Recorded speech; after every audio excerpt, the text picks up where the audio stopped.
లూలుకు సంబంధించి Telugu Desam party YS Jaganmohan Reddy గారి మీద వైఎస్ఆర్ కాంగ్రెస్ పార్టీ ప్రభుత్వం మీద తీవ్రంగా విమర్శలు చేశారు. లూలు రాష్ట్రం విడిచి వెళ్ళిపోవడానికి కారణం జగనే, లూలు వెళ్ళిపోయింది అని చెప్పేసి మాట్లాడారు.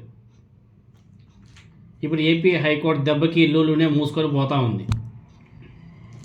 ఏదైనా సరే జగన్మోహన్ రెడ్డి గారు చేసేది కరెక్ట్. ఆయన ప్రతి ఒక్క విషయంలో కూడా బాగా ఆచితూచి ఆలోచన చేసి భూ కేటాయింపులైనా వాళ్ళకి ప్రభుత్వం నుంచి ఇవ్వాల్సినటువంటి ఏవైతే రాయితీలు ఉంటాయో చాలా స్టడీ చేస్తారు. ఆయన ఆషామాషగా తెలుగుదేశం పార్టీ ప్రభుత్వంలాగా నారా చంద్రబాబు నాయుడు గారి ఆలోచనలాగా జగన్మోహన్ రెడ్డి గారి యొక్క ఆలోచన ఉండదు. రాష్ట్రానికి దీనివల్ల ఏమి లాభం, మన ప్రజలకు ఏమి లాభం, మన యువతకు ఏ విధంగా లాభం చేకూరుతుంది, మనం ఇచ్చే ప్రోత్సాహాల వల్ల వాళ్ళ వల్ల మన రాష్ట్రానికి ఏం లాభం వస్తుంది, వీటన్నిటిని కూడా జగన్మోహన్ రెడ్డి గారు క్యాల్కులేట్ చేస్తారు, ఫుల్ స్టడీ చేస్తారు. ఏమైనా లాభం ఉంటేనే పెట్టిస్తాడు, లేకపోతే హ్యాపీగా వెళ్ళిపోండి అనేసి చెప్తాడు.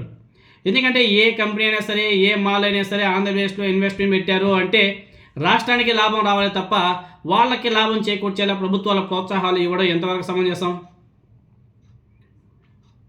దానిలో భాగంగానే కూటమి ప్రభుత్వం అధికారం చేపట్టిన తర్వాత లూలు మాల్కి అక్కడక్కడ భూ కేటాయింపులు చేసింది. విజయవాడలో కూడా భూ కేటాయింపులు చేసింది. దాని మీద ఎవరో ఒక అతను వెళ్ళి ఏపీ హైకోర్టుని ఆశ్రయించారు.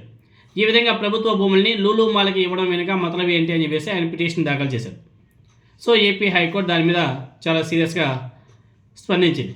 దెబ్బకి కూటమి ప్రభుత్వం మేము లూలు మాల్కి ఎటువంటి భూమి కేటాయించడం లేదు, దాన్ని వెనక్కి తీసేసుకుంటున్నామని చెప్పేసి ఏపీ హైకోర్టుకి కూటమి ప్రభుత్వం చెప్పింది. విజయవాడలో లూలు మాల్కి భూముల కేటాయింపు మీద చంద్రబాబు నాయుడు గారి ప్రభుత్వం వెనక్కి తగ్గింది. విజయవాడలో లూలు మాల్కి భూ కేటాయింపు సవాల్ చేస్తూ దాఖలు పిల్లి మీద ఏపీ హైకోర్టు ఈరోజు విచారణ జరిపింది. అసలు లూలు మాల్కి కేటాయించినటువంటి భూమి ఏదైతే ఉందో వాళ్ళకి అది ఏ విధంగా ఇచ్చారు అని చెప్పేసి ఏపీ హైకోర్టు ప్రశ్నించేలోపు కూటమి ప్రభుత్వం దగ్గర సమాధానం లేవు.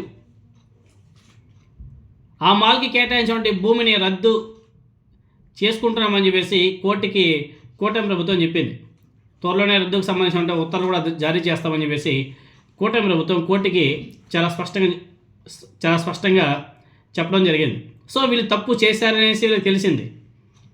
ఏపీ హైకోర్టు దగ్గరికి వెళ్ళేదాకా కూటమి ప్రభుత్వం ఏదో విధంగా నెట్టుకొచ్చేద్దామని చెప్పేసి ప్రయత్నాలు చేసింది.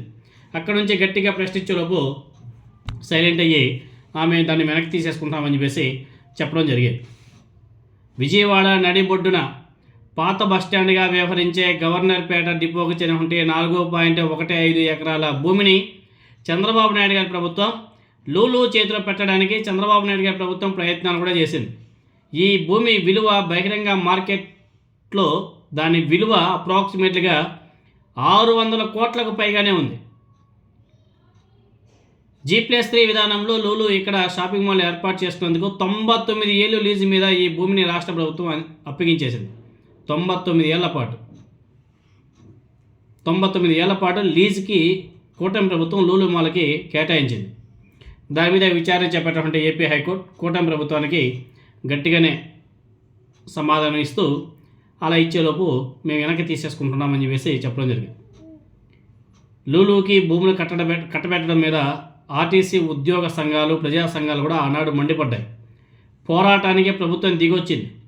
గతంలో లూలు అద్భుతం అని చెప్పేసి చంద్రబాబు నాయుడు గారి ప్రవర్తనలు మామూలు కూడా కాదు, విపరీతం. హైకోర్టులో నేడు లూలు మాల్కి కేటాయించిన భూమిని రద్దు చేసుకుంటున్నాము అని చెప్పేసి ప్రభుత్వం పేర్కొంది.